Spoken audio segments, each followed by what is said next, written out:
Previously, we explored chain of thought reasoning. Now, see how GPT-4.1-Mini diagnoses customer complaints step by step for better support responses.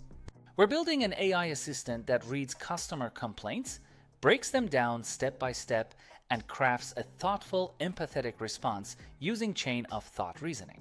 First up, we're importing pandas. It's a handy tool for working with data, though we might not use it just yet. Now we're bringing in LangChain's OpenAI chat model, prompt templates, and an output parser, plus .env and OS for handling environment variables. Let's load our environment variables. This is how we keep our API keys safe and out of the code.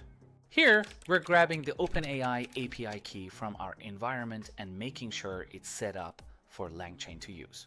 Let's set up a sample email. This is the message our AI will analyze and respond to. Here's the actual email text. A frustrated customer waiting for their smart fit watch, needing it for a birthday, and feeling disappointed. Now we're creating a prompt template. This tells the AI exactly how to break down the email step by step.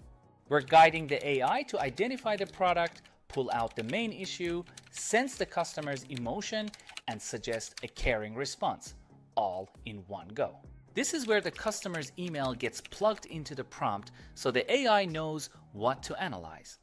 We're telling the AI to return its reasoning in a clear format: product, issue, emotion, and a recommended response.